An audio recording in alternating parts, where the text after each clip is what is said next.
Olá, sejam bem-vindas e bem-vindos a mais uma edição de retrospectiva do Inteiro Teor. Vamos falar sobre como a Justiça Federal da Primeira Região vem se posicionando para garantir o equilíbrio na relação entre consumidores e empresas, como seguradoras e postos de combustíveis. Confira. TRF da Primeira Região confirma a responsabilidade dos postos na garantia da qualidade do combustível. TRF1 anula cláusulas contratuais que restringiam cobertura de seguro e não estavam em destaque. Começa agora. Vem comigo!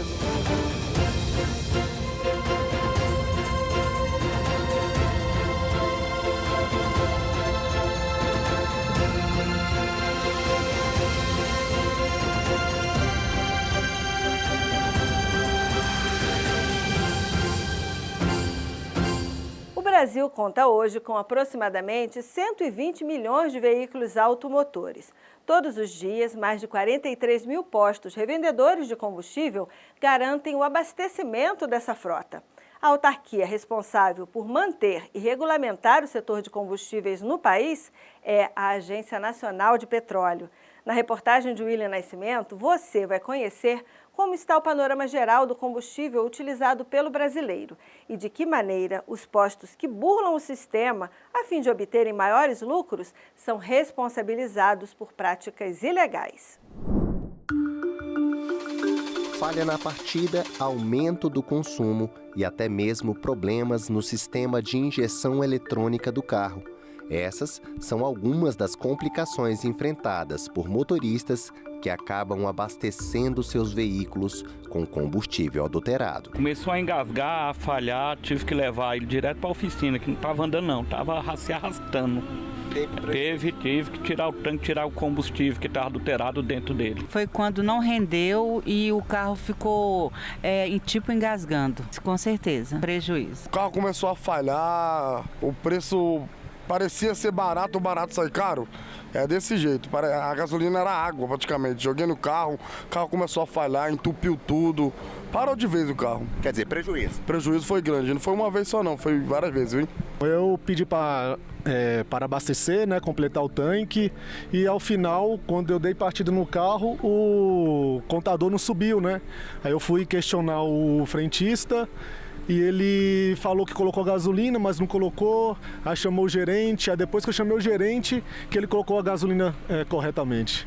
Quer dizer, teve um prejuízo ali. Teve um prejuízo, né, moral, enfim, foi constrangedor lá. O mecânico Raimundo Nascimento aponta alguns indicativos que podem sinalizar a adulteração da gasolina. O cheiro forte no escapamento do catalisador, a luz da injeção possivelmente acende e o rendimento do carro, você sente que o carro está ruim, o carro não tem aquela força perfeita. Falha no funcionamento também, às vezes você vai dar partida e ele demora mais para pegar. São indicativos de combustível ruim. O superintendente de fiscalização do abastecimento da ANP, Júlio Nishida, explica que os tipos de adulteração mais comuns são relacionados principalmente à metrologia e à qualidade do combustível. Em linhas gerais, o que a gente tem? Problemas que envolvem metrologia, que é uma entrega a menor de combustível, e um problema de qualidade. Qual é maior depende um pouco do cenário de preços de combustíveis, de solventes, que são os produtos utilizados para adulterar. O que a gente verifica é que o problema é maior sobre a qualidade, e a gente tem atuado. E aí, quais são esses problemas, né? A gente tem os principais adulterações que são encontradas são na gasolina C, que é a gasolina que é utilizada pelo consumidor no posto. A gente acaba encontrando um teor de etanol acima do que é obrigatório utilização no país. Ou seja, no Brasil, a gente tem um teor obrigatório de 27% de etanol na gasolina, para melhoria de octanagem, cumprimento de política pública ambiental, e o posto não tem autorização para utilizar nem mais nem menos do que esse produto, do que essa quantidade. Como o etanol é um produto mais barato do que a gasolina, o posto que quer fazer algum tipo de fraude ou irregularidade, ele tenta botar 27%, não, vou tentar botar 30%, 40%, 50% de etanol. O especialista acrescenta que as multas costumam ser rigorosas e detalha as consequências para quem revende combustível adulterado. Nessa ação de fiscalização, se detectado algum tipo de irregularidade, o posto ele é autuado, inicia-se um processo administrativo sancionador com base nessa autuação e, para questões de qualidade, metodologia e segurança, dependendo de cada infração, ele é interditado no todo ou em parte, dependendo de qual tipo de irregularidade que ele fez. Em paralelo, isso não exime das punições que ele vai ser desdobramento da seção de fiscalização. Pela nossa lei de penalidades, a depender do tipo de infração, as multas vão de 5 mil a 5 milhões de reais. Isso por infração. Inconformados com algumas das sanções aplicadas pela ANP e por órgãos de defesa dos direitos do consumidor, como o PROCON, donos de postos acabam recorrendo ao judiciário para tentar cancelar as multas aplicadas. Foi o que fez uma rede de postos em Brasília após ser multada pela ANP por comercializar combustível em desconformidade com as especificações técnicas, especialmente quanto ao ponto final de ebulição da gasolina. A rede recorreu da decisão do juízo da 14ª Vara da Seção Judiciária do Distrito Federal, alegando que os regulamentos da ANP só obrigam os postos revendedores a verificarem aspecto, cor, densidade relativa e teor de álcool presentes na gasolina. No entanto, a relatora do caso no TRF1, desembargadora Ana Carolina Roman, confirmou a sentença, destacando que a responsabilidade pela comercialização de combustível fora das especificações técnicas é do revendedor, ou seja, a garantia da qualidade do produto é de responsabilidade dos postos. E de acordo com o painel dinâmico da fiscalização do abastecimento, elaborado pela Agência Nacional do Petróleo, os revendedores de combustíveis no Brasil formam uma rede de mais de 43 mil postos a serem fiscalizados. De janeiro de 2023 a junho de 2024, foram realizadas mais de 32 mil ações de fiscalização nos postos de combustíveis em todo o país, que resultaram em 7.473 autos de infração. 19% dessas notificações foram por comercializar ou armazenar produtos sem conformidade com a especificação, ou seja, gasolina, etanol ou diesel adulterados. O diretor do PROCON DF, Marcelo Nascimento, fala da atuação do órgão para inibir as condutas lesivas ao consumidor. A gente costuma analisar a questão das placas obrigatórias que o posto precisa ter, da qualidade do combustível, né? O posto é obrigado a ter aquele material para se aferir a qualidade do combustível. A volumetria também, o posto de gasolina também é obrigado a ter o galão para se fazer o teste de volumetria ali na hora. Então, isso é um dado, inclusive, importante para os consumidores terem conhecimento que, caso eles queiram, eles podem exigir que o posto de gasolina faça ambos os testes ali no momento do abastecimento, na sua presença. Então, tanto o teste de qualidade quanto o teste de volumetria. Já o presidente do Sindicombustíveis do DF, Paulo Tavares, dá dicas de como o consumidor deve agir para não se tornar vítima de adulteração. Então, desconfio de preços muito fora do preço médio que a Agência Nacional de Petróleo publica. Outra, costume ter um posto para você, que você vê que tem qualidade. Se você está acostumado a abastecer naquele posto, fica melhor para você. E procure sempre verificar na bomba, quando o posto não é bandeirado, quais são as distribuidoras, para saber se essas são distribuidoras conhecidas, que têm padrão de atendimento e de qualidade no mercado. E por fim, se você notou qualquer tipo de ocorrência logo depois que você abastece o carro, volte no posto, peça os testes, que é um direito inerente ao cidadão. E se ele não quiser fazer o teste, chame na hora a polícia, o PROCON, porque ele vai ser obrigado a fazer e já denuncie na Agência Nacional de Petróleo, que é um órgão muito competente, muito eficiente e eficaz em ir atrás daqueles que não estão corretos. Segundo o diretor do PROCON DF, o consumidor pode e deve fazer a sua parte. É muito importante que o consumidor, ao abastecer, ele tenha um pouquinho de paciência ali, cautela, então que ele observe se a bomba está zerada, se o combustível que ele pediu é realmente aquele que está sendo abastecido no seu veículo. A gente já teve casos que o consumidor pede a gasolina comum e acaba recebendo gasolina aditivada. A questão do valor também, então o consumidor ele tem que ter aquele minutinho de paciência, um pouquinho, prestar atenção no momento do abastecimento. Qualquer eventual problema que ele tenha detectado na hora, ele se dirija ao gerente. E se não for atendido, aí sim ele pode procurar o PROCON ou a ANP.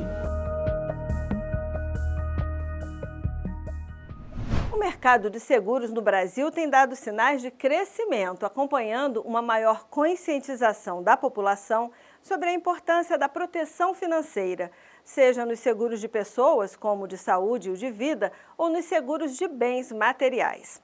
Nessa conjuntura, o Judiciário tem papel relevante para garantir segurança jurídica nas demandas relacionadas a contratos de seguro, promovendo equilíbrio e transparência para consumidores e empresas. A reportagem da jornalista Fátima Uchoa destaca a decisão do TRF1 envolvendo uma seguradora, condenada a indenizar uma autarquia federal. Vamos acompanhar.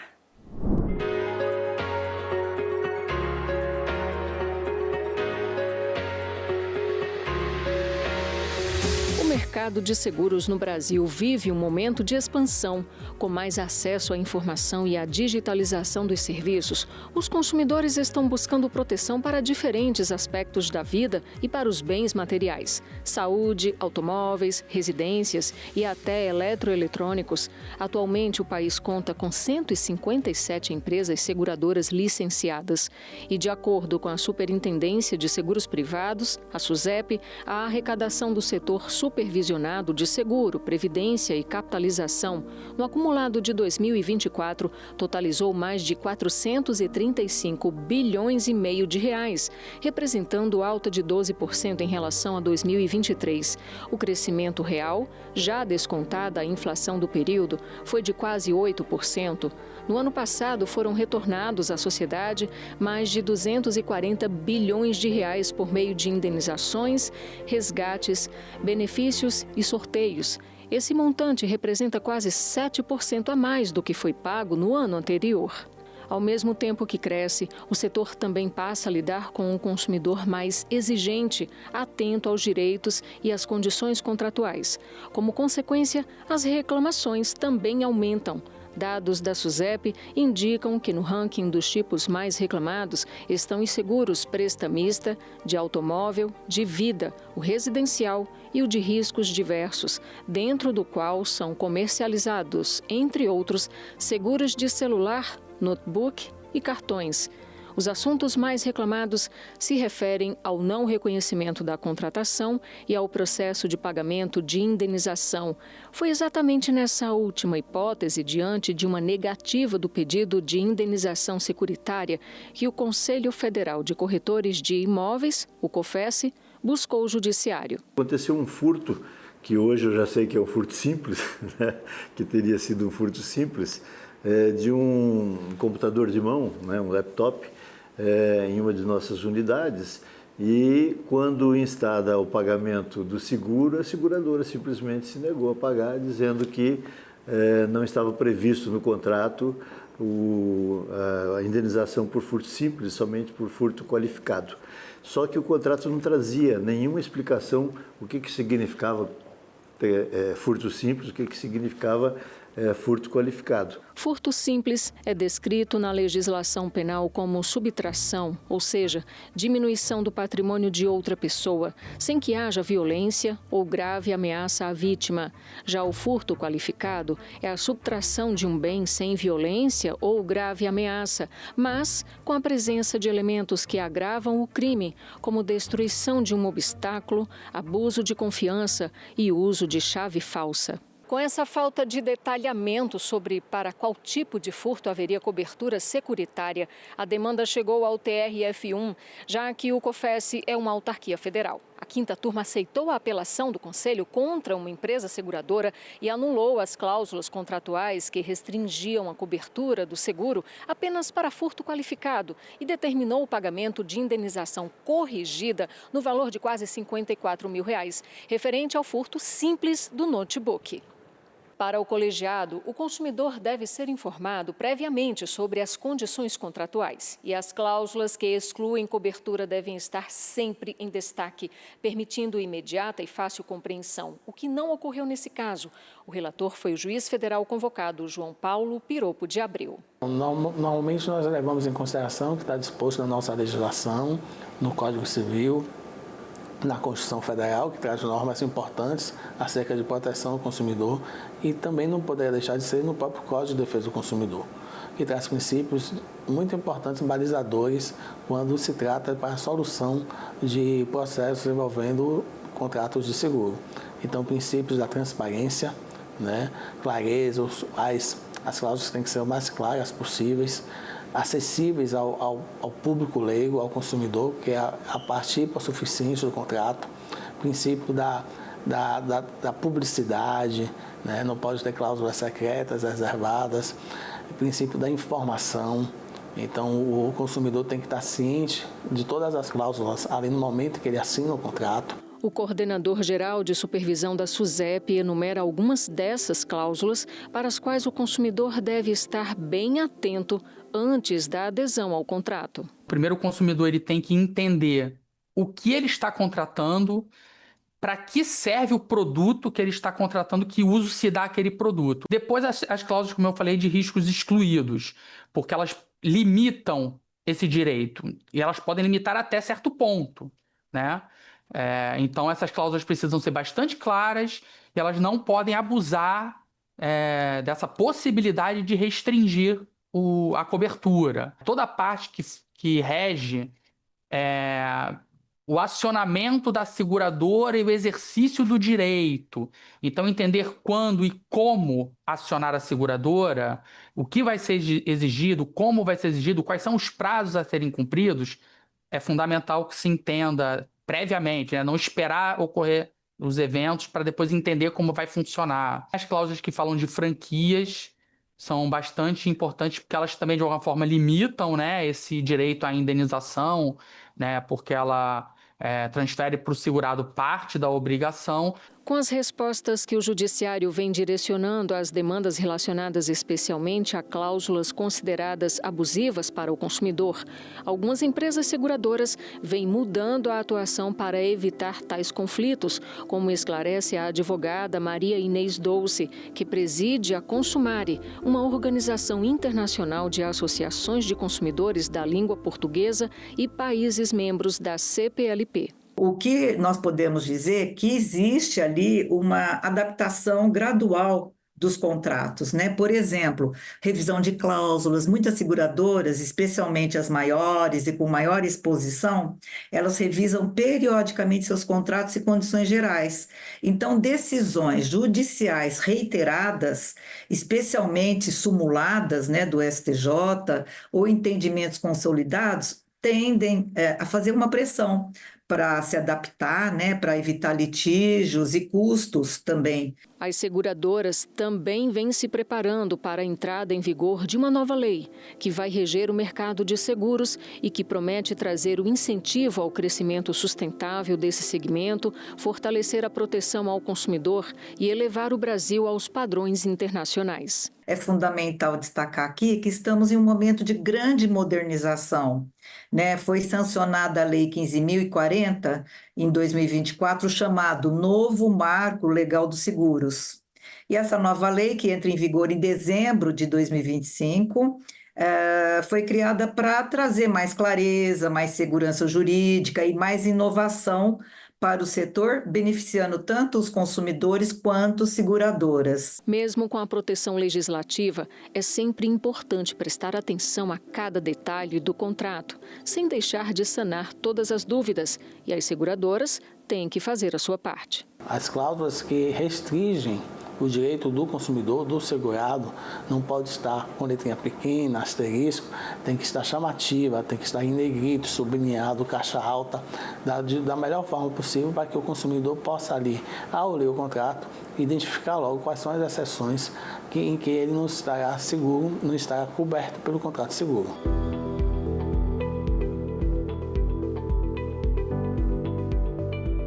É isso, a gente fica por aqui. E não se esqueça, você pode acompanhar as reportagens do Inteiro Teor e outras notícias do TRF da Primeira Região no nosso portal e no YouTube.